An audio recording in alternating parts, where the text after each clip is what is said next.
आज श्री श्याम सुंदर ने एक अद्भुत लीला की। राधा रानी की प्रेम परीक्षा करने आ गए कि देखे तो हमसे कितना प्रेम करती है। तो परीक्षा करने वृषभान भवन में पहुंच गए। क्या बन के?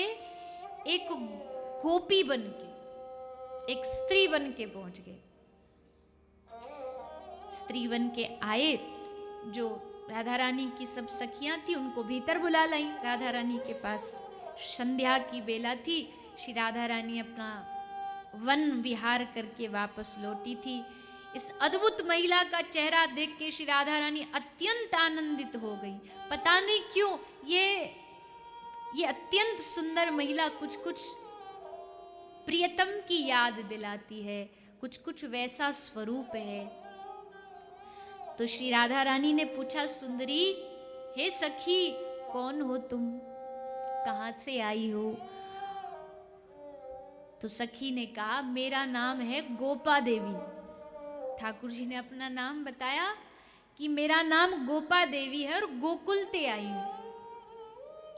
तो श्री जी ने देख के बड़ी आनंदित हो गई। श्री जी बोली, एक काम कर सखी, तो को देख के मोह अपने प्रियतम को आभास है तो सो तू यहीं रुक जा, मेरे पास रुक जा। गोपा देवी बोली, ना ना, ऐसे कैसे रुक जाऊंगी मैं? मेरे घर में मेरे बाल बच्चे, मेरे पति मेरी प्रतीक्षा कर रहे होगो। अब श्याम सुंदर गोपा देवी बने हुए राधा रानी को ठग रहे हैं। बोले, हमारा परिवार प्रतीक्षा में होगो। राधा रानी को कह रहे, आज तो जा रही हूँ, कल जल्दी आ जाऊंगी। श्री जी बोले, ठीक है, कल आएगी ना पक्का? बोला, हाँ पक्का आ जाऊंगी। तो श्याम सुंदर चले गए। अब पूरी रात्रि श्री राधा रानी को वो स्वरूप जाए ना आंखों से। ऐसा क्या है सखी में कि मेरा मन उस ओर खिंचा चला जा रहा है, जहां देखती वही दिखाई देती है। दूसरे दिन आई। दूसरे दिन जैसे आई तो राधा रानी ने कहा, अरे वाह सखी, तू आ गई। मैं तो रात भर तेरे ही बारे में सोचती रही, आज इतनी देर क्यों लगा दी तूने आने में? गोपा देवी बोली, पूछो मत। अरे आ ही रही थी कि रास्ता में कौन मिल गयो? रास्ता में मिल गयो ठाड़ो श्याम सुंदर। और आप तो जानो कितनो नटखट है। दही बेचने जा रही मैं सांकरी खोर में श्याम सुंदर ने, और सिर्फ मिलो नहीं, अरे राधा रानी कहा बताऊं, वहां ने मेरी हाथ पकड़ ली। अब बताओ, अच्छे कुल की नारी इनके साथ कोई ऐसा व्यवहार करे भला? ये श्याम सुंदर, देखो मैंने सुनी है कि तुम भी कुछ कुछ उन पर मोहित हो, सो मैंने सोची तुमको सावधान कर दूं। वो कालो कलूटा ग्वाला अनपढ़ बातें प्रेम करके क्या करोगी? ब्रज में कोई सुंदर लोगन की कमी है का? वह ग्वाला ते, वह गैया चरावे वाले ते, वह निर्मोही ते, क्या प्रेम करनो? अब ठाकुर जी सोच रहे हैं कि अब देखते क्या बोलती है श्री जी। तो ये सुन करके श्री राधा रानी बोली, अरे गोपा देवी, तू तो बाहर से दिखने में सुंदर है, भीतर से तू एकदम बावरी है। तू एकदम बावरी है, तुमको ये नहीं पता तू श्याम सुंदर की बात कर रही है। ग्वाला है वो?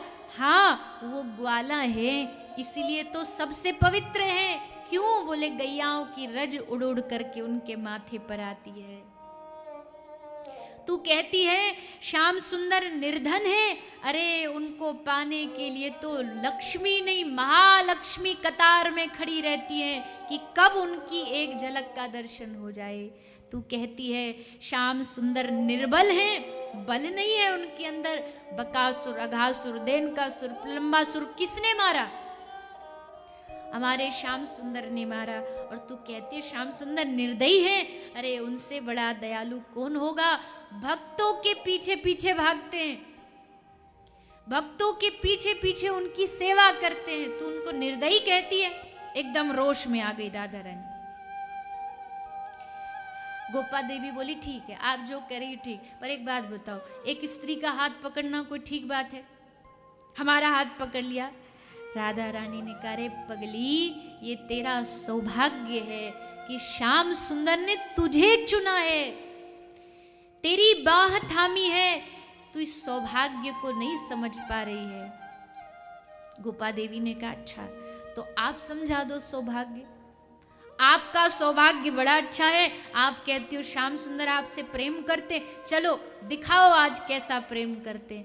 आज यहीं इसी क्षण आप उनको पुकारो उनका नाम लेकर, अगर आ गए तो सच्चा प्रेम है, और नहीं आए तो श्री जी ने कहा नहीं आए तो मेरा सारा धन, मेरा सारा भवन सब तेरा।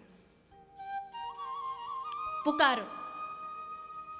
और जैसे गोपा देवी ने कहा, शर्त लग गई। श्री राधा रानी ने तुरंत अपने नेत्र बंद किए और नेत्र बंद करके श्याम सुंदर को पुकारने लगी, हा कृष्ण हे श्याम सुंदर, हे प्रियतम। कृष्ण कृष्ण पुकार बढ़ी, झरझर आंख से अश्रु, शरीर से स्वेद बिंदु बहने लगे। इधर पुकार बढ़ रही है और उधर सामने खड़ी जो गोपा देवी है वो अपना शरीर अब वश में नहीं रहा, क्योंकि असल में तो कृष्ण छुपा है ना, तो कैसे अब अपने इस रूप को, छलिया रूप को धारण करके रखे। इधर पुकार बढ़ती गई और गोपा देवी का रूप छूटने लगा, सारा श्रृंगार छूट गया, सारा मेकअप छूट गया, सब नीचे गिर गया। और जैसे श्री राधा रानी ने आंख खोल के देखा तो सामने श्याम सुंदर खड़े हैं। श्याम सुंदर को देखते ही एकदम श्री राधा रानी प्रसन्न हो गई। हम प्रेम परीक्षा में पास हो गई, पर इधर उधर देखा, सखी कहाँ गई? श्याम सुंदर, यहाँ एक सखी खड़ी थी। श्याम सुंदर ने कहा, अच्छा वो, अरे मैं जब आ रहा था तो वो जा रही थी। तो राधा रानी ने बताया कि वो हमारी परीक्षा ले रही, पूरी कहानी सुनाई, ऐसे ऐसे बोल रही थी। तो ठाकुर जी बोले, हे राधा रानी, आप बड़ी भोली हो, ऐसी नागिनों से बच के रहा करो, ये आपके और हमारे प्रेम में फूट डलवाती रहती है, ऐसों की बात सुना मत करो। श्री जी प्रसन्न हो गई कि आज हमने पुकारा और हमारे श्याम सुंदर हमें दर्शनार्थ आ गए।